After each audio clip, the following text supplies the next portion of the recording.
Assalamualaikum warahmatullahi wabarakatuh. Selamat siang semuanya kepada Pak Dedi selaku pembimbing kami dan Pak Adilham selaku penguji.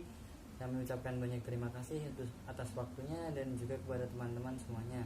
Di sini kami akan mempresentasikan hasil penelitian kami dengan judul implementasi internal model kontrol untuk pengendalian suhu pada dua tangki termal seri berpengaduk dengan dead time. Saya Rizka Jin Rahmadi. Saya Aryan Numuti Perkasa. Jadi saya akan menjelaskan tentang latar belakang otomatisasi pengendali. Otomatisasi pengendali sangatlah penting di industri kimia. Namun di industri kimia sering terjadi berbagai masalah, adanya ketidakseragaman output disebabkan oleh dead time. Kami mengusulkan adanya dead time kompensator. Di sini kami akan lebih banyak menjelaskan tentang dead time pada sistem mode 2.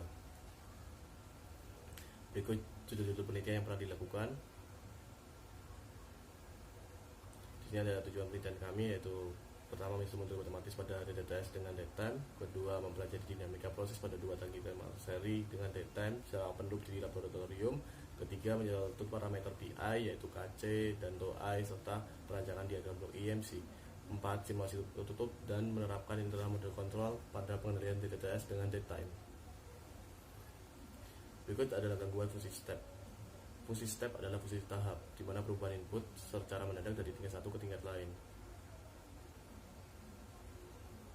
Di sini ada dua jenis karakteristik respon, ada respon stabil dan respon tidak stabil. Respon stabil adalah respon yang akan mencapai kondisi stabil pada waktu tertentu, sedangkan respon tidak stabil adalah respon tidak pernah akan acak pada waktu tertentu.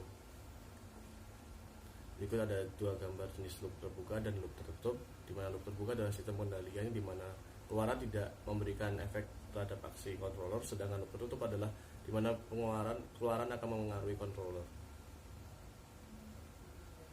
Ada jenis 3 pengendali umpan balik, ada P, PI, PID. Namun di sini yang paling efektif adalah PID sendiri.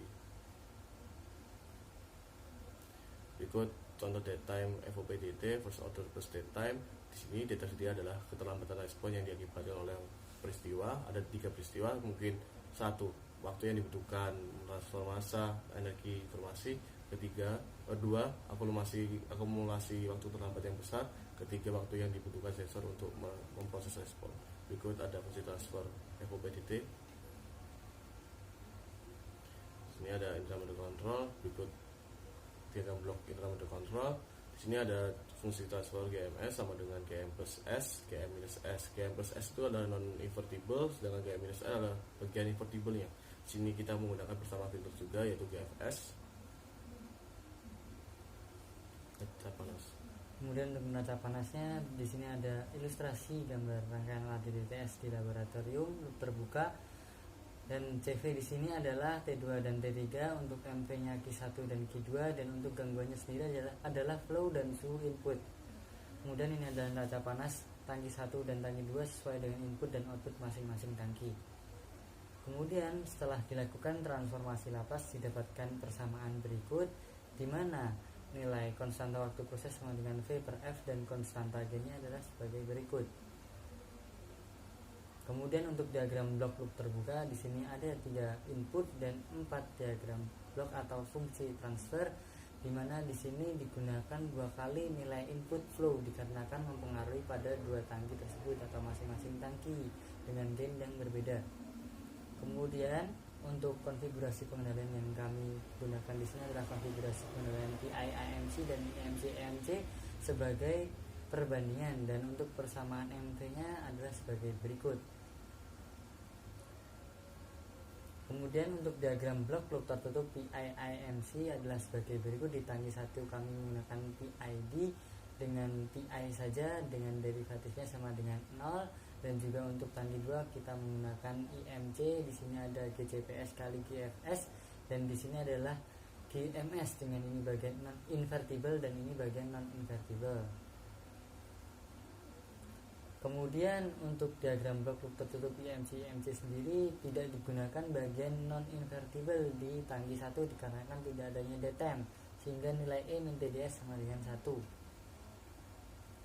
Kemudian untuk alat dan bahan yang kami gunakan adalah bahan berupa air, dan juga untuk alatnya sendiri yang pertama tangki termal 1, tangki termal 2, dan kemudian ada pemanas listrik, pengatur daya listrik berupa volt regulator 1500 watt, 2 buah, dan juga ada sumber listrik, pengaduk, valve dan busur derajat untuk mengatur besarnya laju alir, dan kemudian termometer untuk mengukur suhu, dan juga 2 tangki penampung serta pompa untuk mengalirkan air.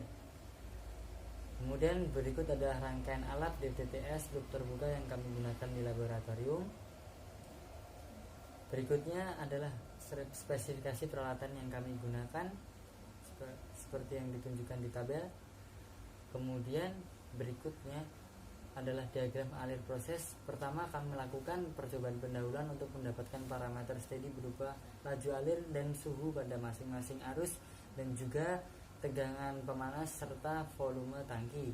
Kemudian percobaan loop terbuka dengan memberikan gangguan flow input ketika loop terbuka di laboratorium serta gangguan energi listrik pada tangki 1 untuk membuat proses reaction curve untuk menentukan parameter PID, KC, dan TOI serta mencari fungsi transfer IMC. Kemudian dilakukan percobaan loop tertutup pada X-cos dengan gangguan flow input dan gangguan suhu input untuk analisa. Hasil percobaan pendahuluan yang dibuka sama Rizky Hajin, itu pertama-tama kita akan percobaan pendahuluan dari bukaan keran. Di situ ada tabel dan grafik. Ditemukan persamaan laju alir di mana Y sama dengan 3,593 dikali derajat bukaan keran dikurangi 29,081. Didapatkanlah hasil maksimalnya kisaran 187 mili per second laju alir dengan bukaan keran 60 derajat. Di sini kita juga akan mengecek unjuk kerja dari termokopel 4 channel juga. Yang pertama yang terdiri dari 4 channel, yaitu channel 1, 2, 3, dan 4 hampir sama semua untuk hasilnya. Dan didapatkan juga parameter steady, nilai gain, dan kesetaraan waktu proses berikut sesuai dengan tabel. Sini kami akan memberikan gangguan dengan laju air dinaikkan kisaran 45,6%. Saat itu suhu tangki 1 dan tangki 2 turun seiring dengan naiknya laju air fluida pada waktu tertentu, di mana suhu akan menjadi steady pada T2 dan T3 sama dengan 29,6 derajat Celcius dan T3 nya 30,5 derajat Celcius. Dan kita memberikan gangguan juga lagi kepada jika laju air diturunkan 45,6%, didapatkan juga suhu T2 dan T3 mencapai steady-nya 31,1 derajat Celcius dan 32,4 derajat Celcius. Berikut model X-cos loop terbuka DTTS dengan daytime. Berikut data grafik PRC ini didapatkan dari lab yang digunakan untuk mencari nilai PI, KC, TOI dari tangki 1. Di sini rumus KC dan TOI sesuai dengan yang berikut, dan didapatkan KC kisaran 614 dengan TOI sendiri 604. Berikut konfigurasi pengendali PI, IMC, dan IMC di tabel. Berikut adalah model X-cos loop tertutup konfigurasi PI/IMC. Di sini kami sudah memasukkan nilai konstanta waktu proses dan konstanta gain masing-masing fungsi transfer dengan fungsi step sebagai inputnya. Dan kemudian untuk model X-cos loop tertutup konfigurasi IMC di tangki 1 dan tangki 2. Kemudian berikut adalah grafik menunjukkan respon CV dan MV terhadap masing-masing konfigurasi. Dapat dilihat untuk konfigurasi PI/IMC dengan garis titik-titik biru dan hitam menunjukkan lebih cepat mencapai set point-nya. Akan tapi untuk MV-nya sendiri mengalami overshoot untuk mengembalikan nilai CV pada set point-nya. Untuk IMC sendiri lebih stabil dan tidak menimbulkan overshoot untuk MV-nya sendiri, akan tapi untuk mencapai set point-nya mungkin lebih lambat dari PI/IMC. Kemudian berikut adalah grafik menunjukkan respons CV dan MV terhadap variasi TF. Untuk menyusun fungsi transfer IMC itu sendiri perlu dicari nilai TF yang optimal, dikarenakan untuk jika TF lebih kecil dari optimalnya maka memang akan lebih cepat mencapai set point-nya, akan tapi overshoot-nya sendiri akan sangat tinggi. Dan begitu pula sebaliknya jika nilai TF lebih besar dari optimalnya. Dan ini adalah nilai gangguan maksimum dan minimum yang dapat diatasi model PIAMC sesuai yang terdapat pada tabel. Dan untuk ini adalah gangguan maksimum dan minimum yang dapat diatasi model konfigurasi model IMC sesuai pada tabel. Nah, untuk perbandingannya sendiri, untuk gangguan maksimum dan minimum yang dapat diatasi PIAMC dan IMC terdapat pada tabel, di mana di sini konfigurasi IMC terbukti dapat lebih menanggulangi gangguan dengan deviasi yang lebih besar. Nah, kemudian untuk gangguan laju alir umpan maksimum pada konfigurasi PIMC di sini menunjukkan. Nah, untuk gangguan laju alir umpan maksimum konfigurasi IMC sendiri masih dapat mengatasi gangguan yang sebenarnya itu perlu digunakan MV melebihi MV maksimalnya. Nah, di sini kita menggunakan MV maksimal sebesar 1000 dan ketika diberi gangguan maksimal dia membutuhkan MV melebihi 1000. Jadi dapat terjadi kesalahan pengendalian dikarenakan ketidakmampuan MV untuk mengembalikan CV kepada set pointnya.